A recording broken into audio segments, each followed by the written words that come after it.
और पश्चिम बंगाल में सियासत का तापमान लगातार बढ़ रहा है। तृणमूल कांग्रेस के कई नेताओं पर कार्रवाई, जनता के विरोध प्रदर्शन और पार्टी के भीतर बढ़ती बेचैनी ने नए राजनीतिक संकेत देने शुरू कर दिए हैं। ऐसे वक्त में जब राज्य सरकार मदरसों के सर्वे और आयुष्मान भारत जैसी बड़ी पहलों की ओर बढ़ रही है, तो वहीं दूसरी ओर सियासी जमीन पर टीएमसी को कई मोर्चों पर चुनौतियों का सामना करना पड़ रहा है। ऐसे में सवाल यह भी उठ रहा है कि क्या तृणमूल कांग्रेस के सामने अब सबसे बड़ी चुनौती विपक्ष नहीं बल्कि जन असंतोष बनता जा रहा है।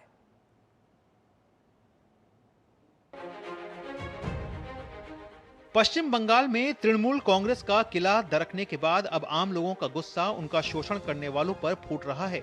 राज्य के कई जगहों से नजर आ रहे ये नजारे बता रहे हैं कि जहां अपराधियों और भ्रष्ट लोगों के खिलाफ राज्य प्रशासन कार्रवाई में जुटा है, तो आम जनता भी उत्पीड़न करने वालों को सबक सिखाने में जुटी है। पश्चिम बंगाल के हावड़ा जिले से एक चौंकाने वाला मामला सामने आया है, जहां पुलिस ने जमीन कब्जाने और उगाही के आरोपों में फरार चल रहे तृणमूल नेता ब्रह्मानंद चक्रवर्ती को साड़ियों के ढेर के नीचे छिपा हुआ पाया। पुलिस के मुताबिक आरोपी लंबे समय से फरार था और उसके खिलाफ पेरो थाने में जमीन कब्जा, कटमनी वसूली और धमकाने जैसे कई गंभीर मामले दर्ज थे। गुप्त सूचना के आधार पर पुलिस ने आमता के रथतला इलाके में एक कपड़े की दुकान पर छापेमारी कर साड़ियों के ढेर के नीचे से उसे पकड़ा। वहीं एक अन्य मामले में 100 दिन के काम में भ्रष्टाचार के आरोपी तृणमूल नेता पर जनाक्रोश फूट पड़ा। श्यामपुर में तृणमूल नेता सन्यासी मान्ना को रस्सी बांधकर घुमाया गया और सिर मुंडवाकर जूतों की माला पहनाकर पूरे इलाके में घुमाया गया। लंबे समय से भ्रष्टाचार और गरीबों का पैसा हड़पने के आरोपों को लेकर लोगों में नाराजगी थी। सूचना मिलने पर श्यामपुर थाने की पुलिस टीम मौके पर पहुंची और लोगों को समझा बुझाकर स्थिति को नियंत्रित किया। इससे पहले पार्षद बापादित्य दास गुप्ता की गिरफ्तारी के दौरान अंडे फेंके गए थे और चोर चोर के नारे लगे थे। वहीं पूर्व मंत्री मदन मित्रा की गाड़ी में तोड़फोड़ की गई थी। पश्चिम बंगाल सरकार ने राज्य भर के मदरसों का सर्वे कराने का निर्देश जारी किया है। अल्पसंख्यक कार्य एवं मदरसा शिक्षा विभाग ने सभी जिलाधिकारियों को पत्र भेजकर ब्लॉक और नगर पालिका स्तर पर सर्वे का निर्देश दिया है। इस सर्वे के दायरे में मान्यता प्राप्त, पंजीकृत और सरकारी सहायता प्राप्त मदरसे आएंगे। गैर सहायता प्राप्त, अपंजीकृत और निजी प्रबंधन वाले मदरसों को भी सर्वे में शामिल किया जाएगा।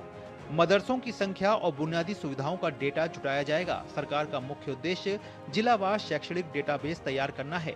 सर्वे से प्राप्त डेटा का इस्तेमाल शैक्षणिक योजना, बाल कल्याण और रिकॉर्ड प्रबंधन में किया जाएगा। सर्वे के दौरान किसी भी अनियमितता या अवैध गतिविधि की भी पहचान की जाएगी। सरकार ने स्पष्ट किया है कि ये सर्वे केवल सूचना संग्रह और सत्यापन की प्रक्रिया है। फिलहाल किसी भी मदरसे को बंद करने या छात्रों को हटाने की कोई कार्रवाई नहीं होगी। सभी संस्थान वर्तमान शैक्षणिक सत्र में सामान्य रूप से पढ़ाई जारी रख सकेंगे। जिलाधिकारियों को 5 जुलाई 2026 तक रिपोर्ट सौंपने का निर्देश दिया गया है। राज्य सरकार ने इस कार्य को प्राथमिकता के आधार पर पूरा करने को कहा है। पश्चिम बंगाल में कैसे निवेश ज्यादा लाया जाए, पश्चिम बंगाल का आर्थिक स्थिति जो है उसको ठीक से सुधार हो जाए, यही हमारा एकमात्र चाहत है।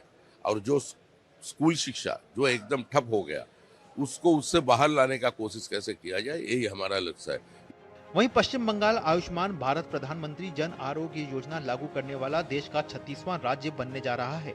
पश्चिम बंगाल में आयुष्मान भारत PMJAY को लागू करने के लिए नेशनल हेल्थ अथॉरिटी और पश्चिम बंगाल सरकार सोमवार को एक समझौता ज्ञापन पर हस्ताक्षर करेंगे।